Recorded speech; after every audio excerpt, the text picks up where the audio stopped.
The planer mill will produce anything from 1x3 boards and 1x4 boards to 2x3 from 6 foot to 16 foot. 2x4 the same lengths, 2x6, 2x8, 2x10. My name's Dan Cote. I'm a brown saw filer.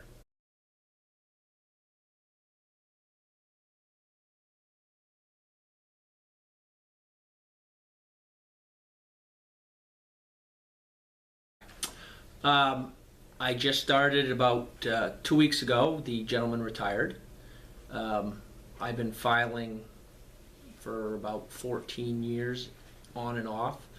I am responsible for the sawmill day shift and night shift, and I probably do about 60 to 70 saws on a good day. On a bad day, over 100 to 110.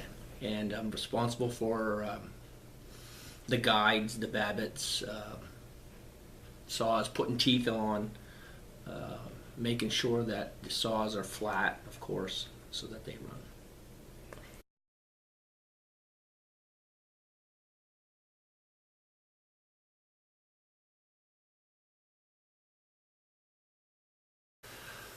I was given the opportunity when I worked in Ashland to go in and work with the two gentlemen that were in the filing room at that time. And I just learned a little bit at a time from each different person. And over the years, I did that for like 5 years on and off with them. And now I've been doing it solo for about the last 7 or 8.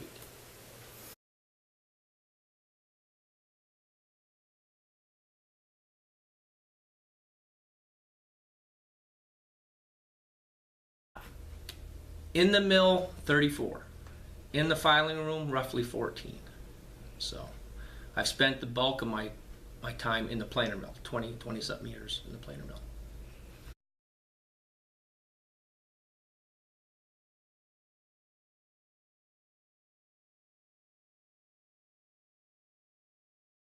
My first position was cleanup. The first day I started, I think I was making $6.24 an hour, and I thought that was big money.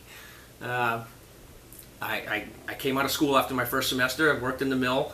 I wanted some money, so buy a vehicle, and then one thing led to another. I was on cleanup for a little bit. Then they promoted me to something else, and I mean, over the years I've probably had 20 different jobs and kept going up, and one thing led to another.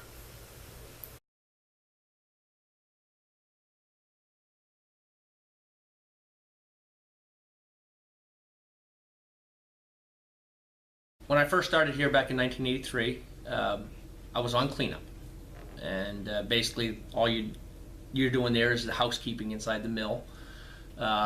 Then from there, I worked on what they called the run. Nowadays, with the automated mills, back then everything was handled by hand, so all the lumber had to be piled by employees, and each employee was in charge of a certain length of wood, and that's what they would pile. From there, I've run the trim saws, which is your wood coming by, and you just make sure it's lug by lug. There's a board in every lug, and it gets trimmed. I've run the inside forklift, which is a small heister type forklift that just picks up the packages and moves them from the run to the outfeed part of the mill. I've actually done the packaging of the lumber, the strapping. Back in the day, we used the paint packs. We had paint. Now today we use the wrap on them. I've run the planer. I've been a spare man. Spare man is basically someone that, if somebody's missing in the mill, can do that job, any job in the mill, so the mill's not going to be shorthanded. And when everybody's there, you're just going around helping everybody out. I was a supervisor briefly for a night shift. And then after that, I got into the grading position, which is back when we first started, every piece was handled by hand and graded by a grader, the person that knew what to look for, defects, what to cut out, what to let go. That person decided what grade of wood was going to what package. So I did that for probably 15 years. And just recently, down to the planer mill here, they installed a automated grader system, which is a computerized version that scans the wood, no human error. And there's one grader that is still there. There used to be two at the time. Now there's just one, but they make sure that everything runs smoothly, and whatever the machine does not pick out, they have to manually mark so that it's graded to the proper thing. The planer mill on a good day, I think our record is like 500,000 board feet. Now we probably run 340 on a real good day, but it's a lot more value-added product to it. There's a lot more higher grade product where they get more money from it. So it's come a long ways from when I first started to today. It's quite a change. It's quite a change.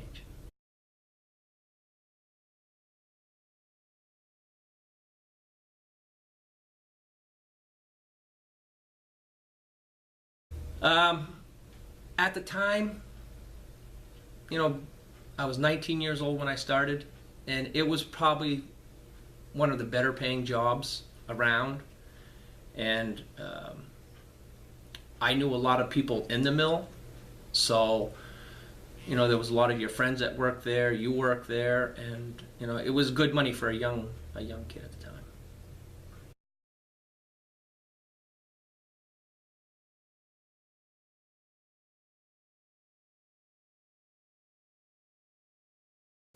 Stay in school. No.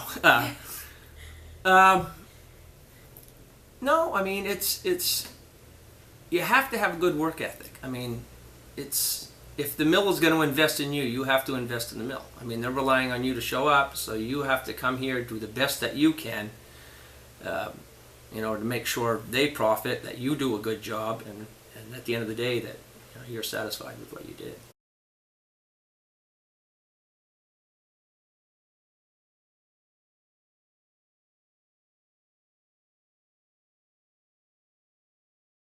If I were to choose this, the mill life,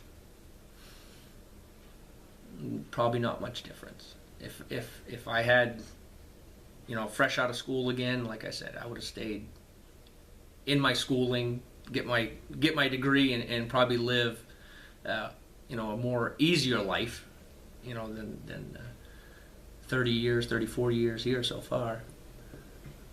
But no, if I were to start over and choose what I did, I'd still be doing this.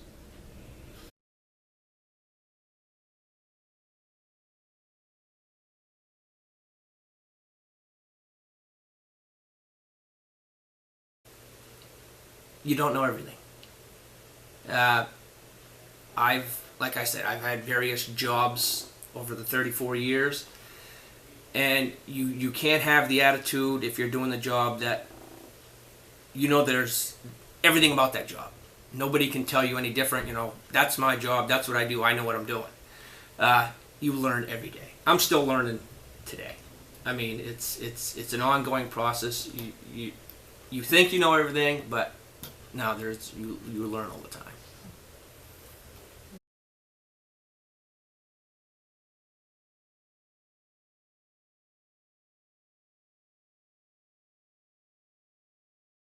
I mean, you got to get along with the guys that are in your filing room. You got to. We communicate good. We joke around a lot. You got to have a good sense of humor, but at the same time, can't let people get under your skin and stuff. So, yeah, if the people in the filing room, the other guys that you're working with, if you can get along with them, it makes your job so much enjoyable and so much better.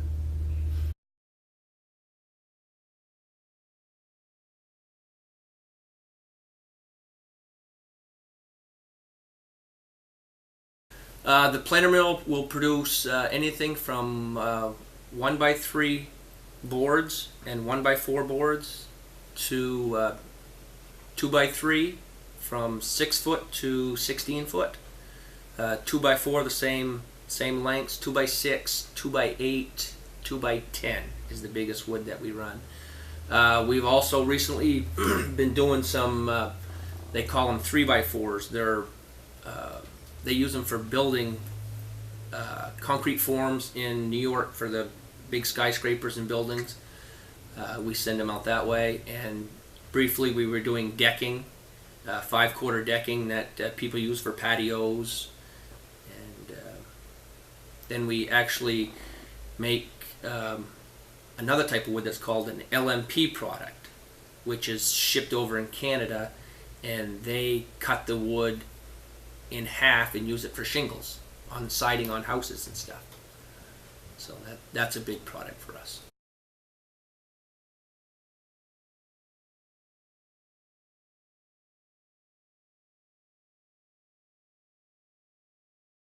The newest ones lately, the 3/4 decking, the 5/4, and the LMP were all Maibec's doings.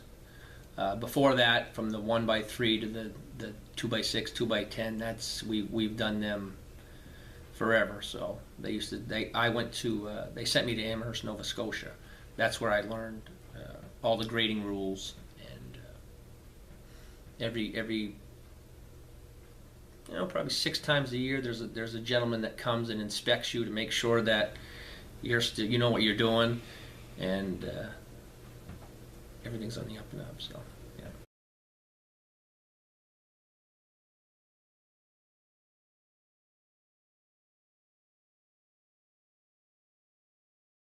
Yeah, he'll usually they'll notify you if there's any changes in any of the rules, but recently it's been a pretty standard thing. If there's something that they notice, in the inspection, maybe you're letting too much of this go or too much of that, they'll tell you. Just keep an eye on this. Be more careful of this. So yeah, they're helpful.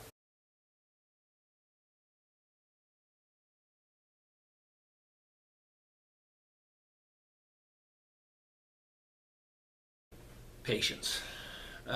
It can be overwhelming. When you come in the morning, we only have filers during the day, and we run 2 shifts.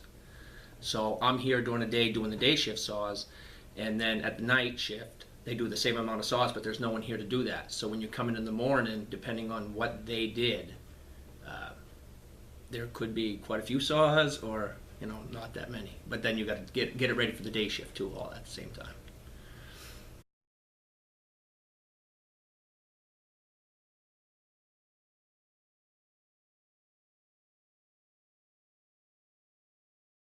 No. In the filing room, you have round saws and you have band saws. There's a gentleman that's in charge of the band saws, and I do the round saws. I was the backup gentleman that did both. And when the round saw filer retired, I took his job, and now there's nobody to sort of back us up, and we have a guy in there now that's training right now.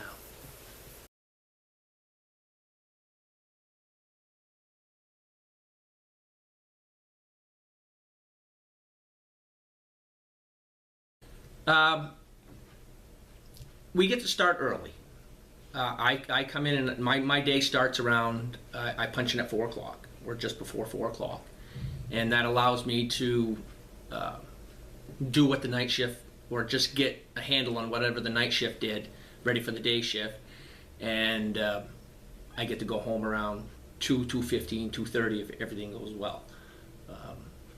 If everything goes perfect, it's not a hectic, straight out job all the time. You work at your own pace. That's the nice thing about it. In a 10-hour day, you could get done early, or depending on what happened, you could be staying late. It's just you have to just take it slow, one saw at a time. Don't get caught up in everything, and just do the best you can.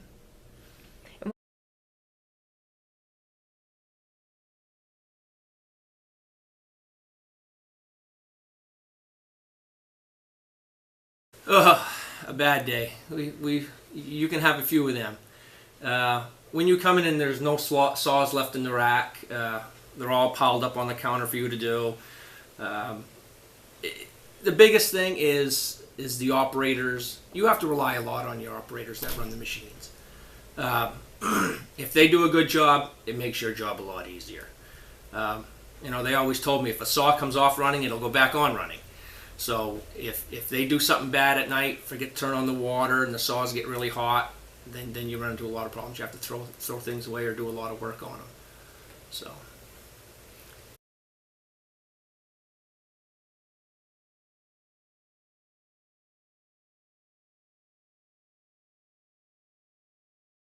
You're only going to learn what the guy teaches you. That's the only thing is you're going to learn all his bad traits and all his good traits. And over the years, like I said, I've learned from a bunch of different people, so everybody's a little bit different. You try to apply all that, get all that knowledge and learn from that.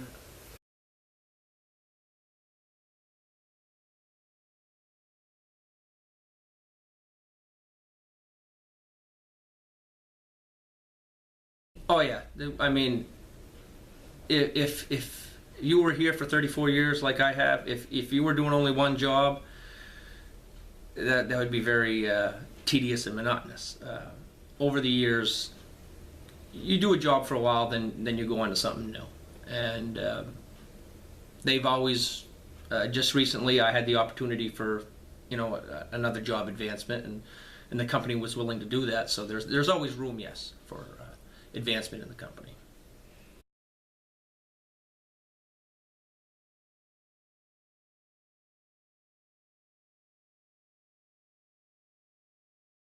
Yes. If I remember when before Maibec bought our mill, we were in Ashland. They would send us down to training facilities in the Bangor area to if we wanted to know certain aspects of our job. If there was like welding involved, they'd send us down to a welding class. If there was, they would do that to help us, either grading schools. Yeah, there's a number of things they do for us.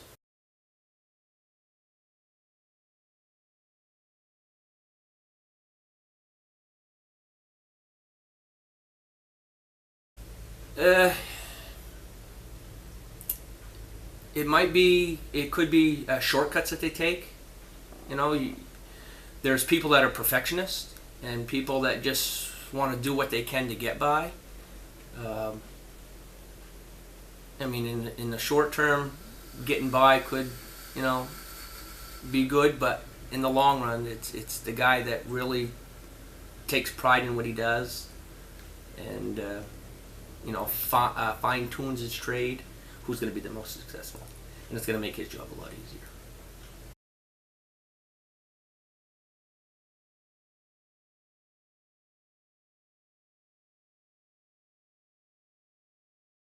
Like I said, patience. Don't get overwhelmed.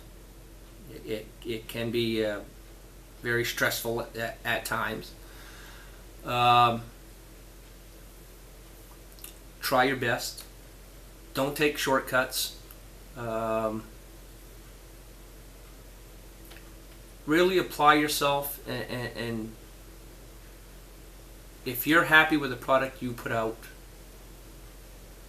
and the mill is happy with it, if they can run, then you should be happy.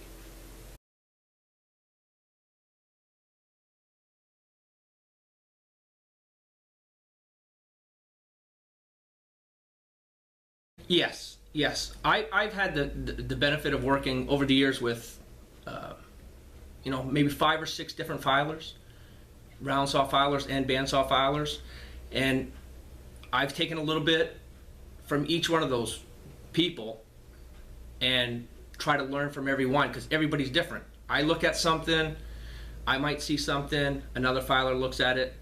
It's all your perception, or what you perceive or what you see, and not everybody's the same. So I try to take the best out of what I've learned over the years and apply it and find out what works. If it works, perfect.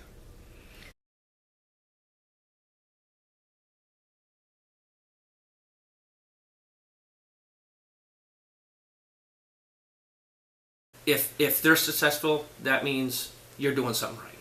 So I mean, that's the bottom line. If the mill is running and everything, they're happy, then I'm happy with what I'm doing.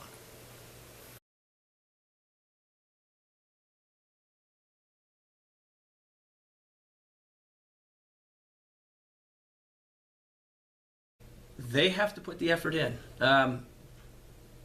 There's a big difference from when I started to, well, I shouldn't say that. Is when I know what it's like to be young, and when you first start a job, there's a lot going on inside when you're at work and the weekends and all that. The older you get, the more you realize that you have to put more effort into you got to show up every day and do the best that you can. It's trying at times, but at the end of the day, if everything is going good, it's rewarding. So.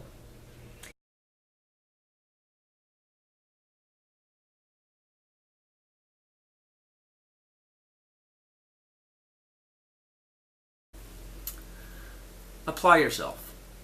You know, give the best effort that you can. Try your best. You're not always going to succeed. You know, learn from your failures and just improve every day.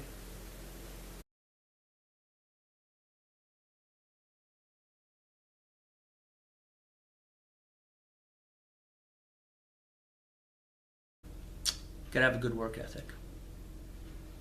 Good work ethic. Not every day is going to be a rosy day. You know, take the good with the bad, and like I said, you learn every day. Still learning.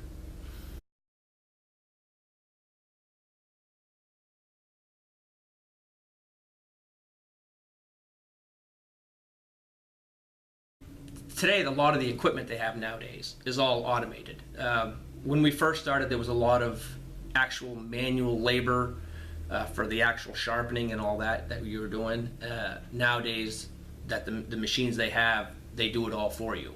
So I mean, everything is precise, right to the point. So the machines make it a lot easier nowadays. Mm-hmm. When those machines break, then you got to revert to the old system. A lot of human error involved in that. So.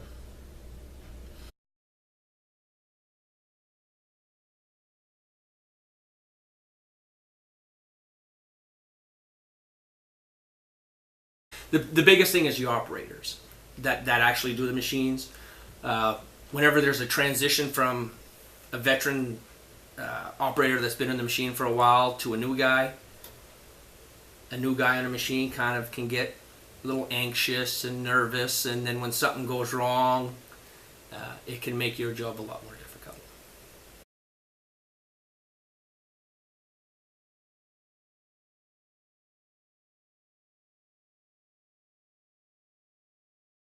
If there's anything that we need, we're in the filing room all the time, and we see what type of machines we have, or if there's a salesman that comes in, there's some new technology or something out there, we bring it to their attention to try to upgrade our facility is the best we can, so it makes our job a lot easier.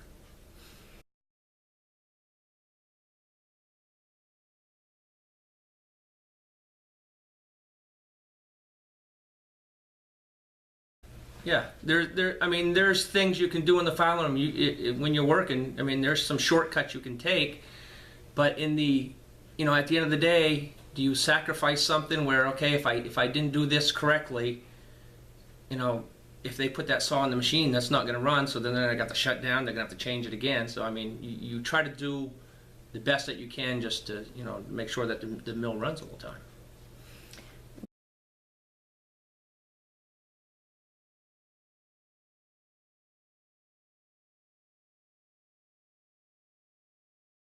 No, I don't think so. It's just,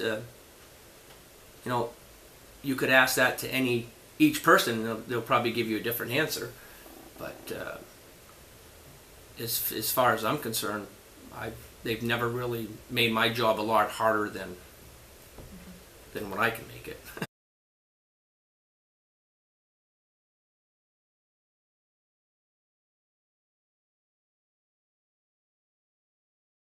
Yeah, yeah, they're always, you know, they always, everything now is computerized so that they know what's being cut, what there is for trim loss, what there is that's going out. Then, they'll want to know, why is there so much wood being trimmed? Why is this? So yeah, they're on you all the time. Yeah, it can be nerve-wracking at times. Yeah, you're trying to do the best, but the bottom line is, yeah, that they gotta report somebody higher than them. So yeah.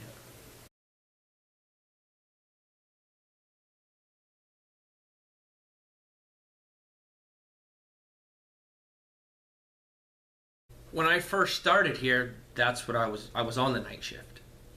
Of course, I was 19 years old, single. Working nights didn't bother me. Um, it just some people can adapt to working nights. Other people, just hate it. But I didn't mind it because you woke up and you weren't waking up to an alarm clock.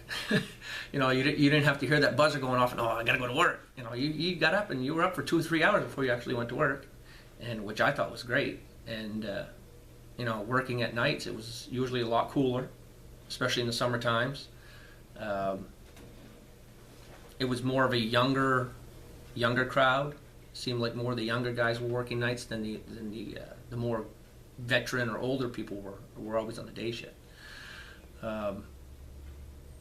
But I mean, working nights, now if I look back on it, it would be hard pressed to work straight nights. Some mills have swing shifts, but I didn't mind it back in the day. No, not at all.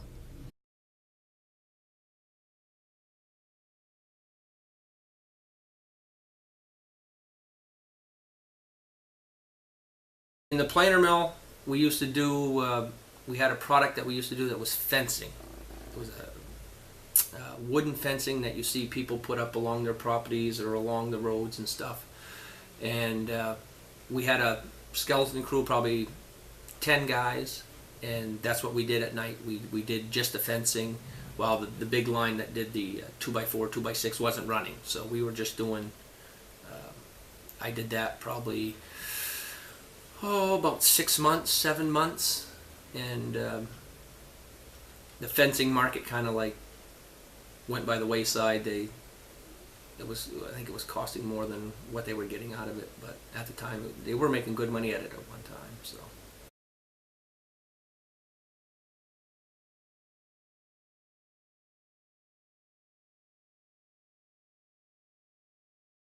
seems like nowadays that's the biggest, especially on the night shift around here. There's every Thursday or Friday there's always somebody missing. 3, 4 guys. Attendance is a big thing because the mill relies you want to show up and do your job, and if you're not there, they have to take people from other positions and then have them go do your job, and then they got somebody else doing that. There's a lot of shifting going on, and a lot of people that aren't familiar with the job that they're doing, they have to do somebody else's job, and it can lead to a lot of problems. It's a big burden for the mill, attendance. And I've been here, like I said, 34 years, and over those 34 years, if I've missed over a month of work, I'd be very surprised. I don't think I've missed a day in the last 4 years. So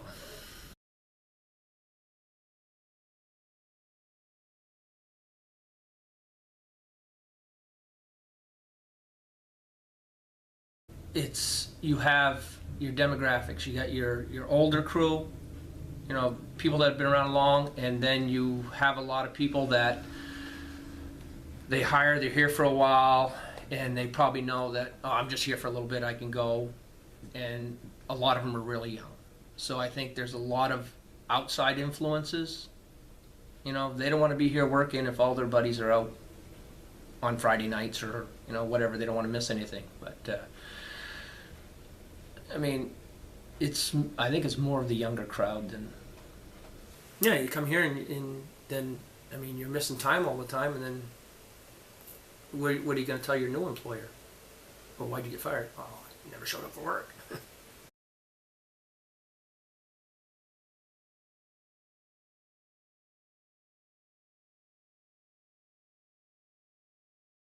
Recently, in the planer mill, there's a lot more women that are applying. The job that I did when I was down there was a grading position. The person that graded with me was a woman, and she's still doing it now. And out in the packaging area where they wrap all the wood, the stapling, that's done by 2 women. I think we have a total of 4 women down the planer mill on the day shift. The night shift, I believe, there's 2 or 3 women that are out in packaging also. And we have, I think, 1 or 2 in the sawmill. So I always said if there was a full crew of women, they'd never miss work. They're more reliable.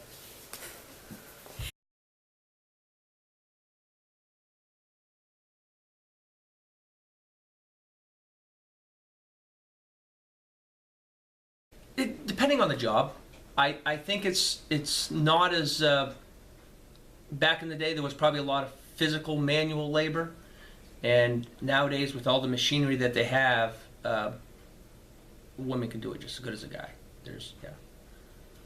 A lot has changed over the last so many years. So I think today it's if it's a guy, if it's a girl, it depends on how that individual feels. Like I said, with all the stuff they got down there now, all the technology and stuff, it's not a very physical, strenuous. You don't need to be a big muscle person.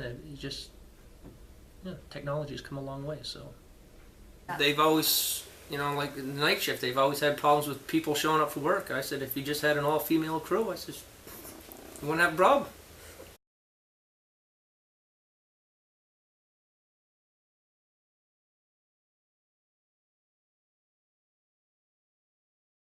That all depends on the individual you ask. There are certain people that will share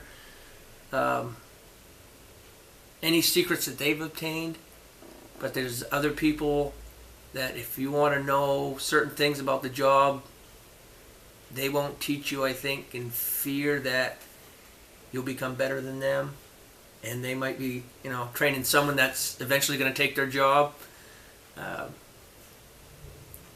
Some people, there are certain things they keep close to the vest, and other people will be willing to share information,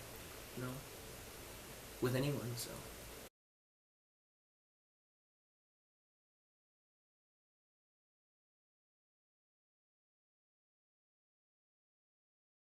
Yeah, because I know what it's like. I mean, like I said, I've worked with 6 or 7 different people. It's not just one person. So I try to take a little bit of what everybody's given me, and everybody that I've worked with was really willing to teach me what they knew.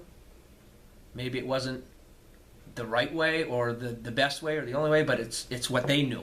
It's what they were taught. And you got to try to take all that in and make the most of it. Hopefully it's the right way. It's not the only way to do it, but it's the way you've been taught.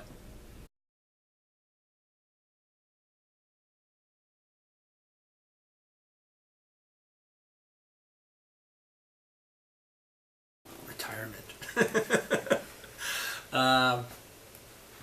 I don't know. I think I'll be happy working the last 10, 13 years in there, just because you're not on a production schedule. You can work at your own leisure. You can work as hard as you want. Then you'll have time that there'll be some dead time, so you can just relax and take it easy. I like starting early. 4 in the morning and then getting out at 2 o'clock where you can actually go home and enjoy it. And especially in the wintertime, you get up, go to work, and you go home and go to work and it's dark. You know, getting home this time would be 2 in the afternoon, will still be a little bit of light out. You can actually enjoy doing something at home.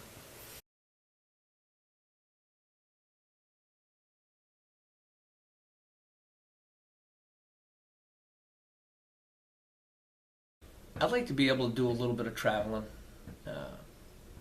I like to go out west. There's a couple states I'd like to see out there. Montana, I always thought was a beautiful place. Just get out and enjoy. I love the outdoors, so it's if anything that I can do after this in the outdoors would be just fine with me. Enjoy nature.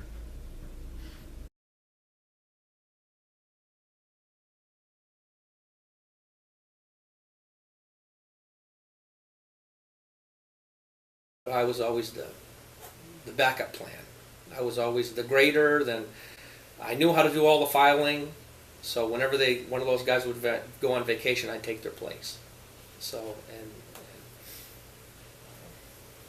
I've been flip flopping around. So I mean, I've been doing a lot of different jobs for this company. So.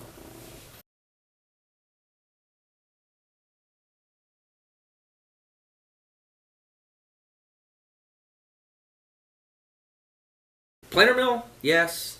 Sawmill, there's a lot of jobs in there that I haven't done. That's a whole different ballgame. But it's the filing room is associated with the sawmill, so it's about the only thing I've done in the sawmill. But the planer mill, I've done every job that there is in that building.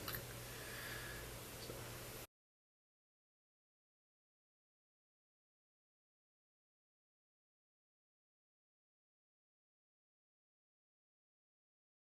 In this area, basically you're either a farmer or you're in the forestry industry. If you go, Portage has a hardwood mill, Portage has a chip plant. There's a little sawmill on the near Irving that does, I think, specializes in just some of the hardwood. They do like bird's eye and curly maple and all that stuff. And you got the Irving mill, you have us, you have the pellet plant, the cogeneration that makes the energy out of the electricity out of the wood products. You have the Katahdin Forest Products has a mill in Ashland, and all Moosewood also does the flooring, and there was the Eco Shell that was in Ashland. So just in, and then of course us. So within a 20-mile radius, you're talking 7 or 8 different little type of mills that employ, I don't know how many people, then all your truckers that aren't associated with the mill. Guys that have these trucks, then your contractors in the woods. It's a big business here in northern Maine. And back, if you were to look like when we first started, it was all a guy with a chainsaw and a skidder. Nowadays, all this mechanical equipment they can cut down a lot of wood in a brief amount of time. So you got to kind of wonder, can the trees grow that fast? We're cutting down a lot of trees, but it seems to be, it's sustainable. So, yeah, when you live in northern Maine, either you're going to work for a farmer or you're going to work in the woods industry if you didn't go to school. So, we just hired a bunch of engineers. So I mean, yeah, with all that new equipment, it takes a special person to figure out and run them. So, yeah.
I've run the inside forklift, which is a small heister type forklift that just picks up the packages and moves them from the run to the outfeed part of the mill. Into the grading position, which is they make sure that everything runs smoothly, and whatever the machine does not pick out, they have to manually mark so that it's graded to the proper thing. They installed a automated grader system, which is a computerized version that scans the wood, no human error. I've actually done the packaging of the lumber, the strapping. Back in the day we used the paint packs. We had paint, now today we use the wrap on.